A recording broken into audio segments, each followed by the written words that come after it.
Sometimes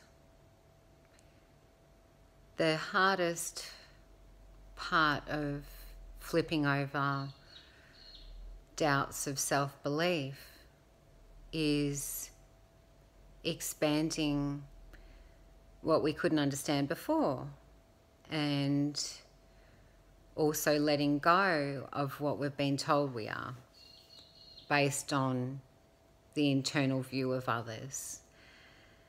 And that's truly all there is as far as what beliefs are embedded in our mind about what we are.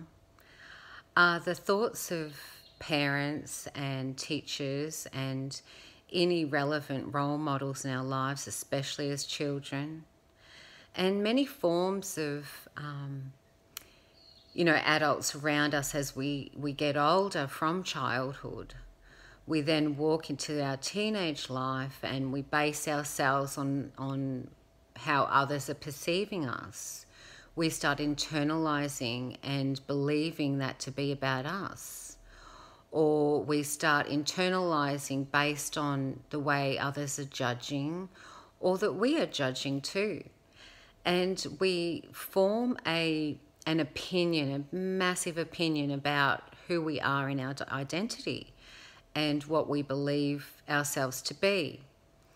And many times as well, as we continue on and we go to jobs and we explore relationships further, we base ourselves on who we are in comparison to the person, whether it's a husband or a wife, a partner, boyfriends, girlfriends, all sorts of friendships, peer situations, work colleagues. We base our identity on what others think of us. It's a common occurrence.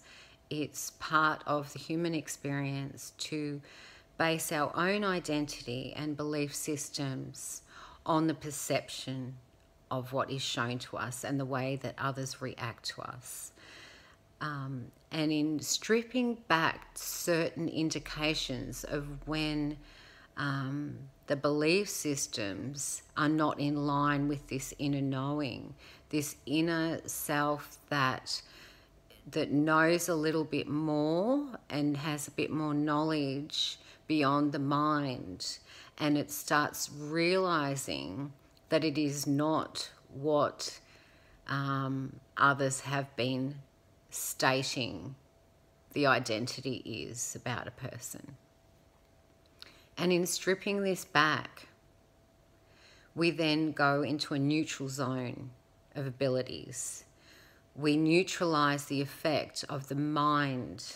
We neutralize the effect of doubts, and we flip it by neutralizing and going in that center and learning to gather our own true identity, how we really feel about ourselves, and really seeing that this has been based on many perceptions and ways we have chosen to view and internalize and take in the words, oftentimes harsh words that have been heavy on the heart.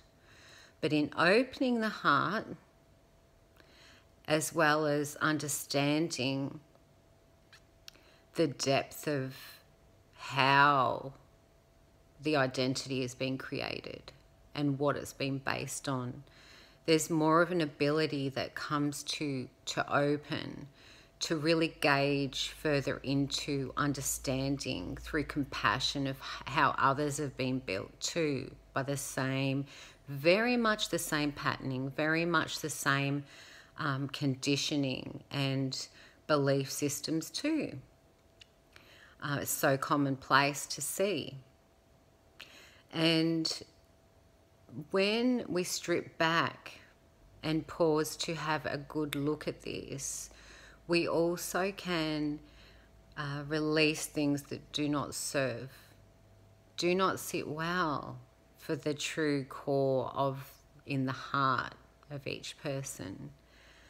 And the further that we understand this, the further and more advanced our abilities can grow, and truly, release things that don't serve, as well as realigning into the structure within us and starting to appreciate the gifts that we actually have, the things that we may not have been told in life, because others may not have understood this within themselves too. And we gauge deeper then and more broader understanding and perspective on how we can really find more peace and realign with our inner knowing and our centered approach to readdress certain learnt behaviors and patterning of conditions.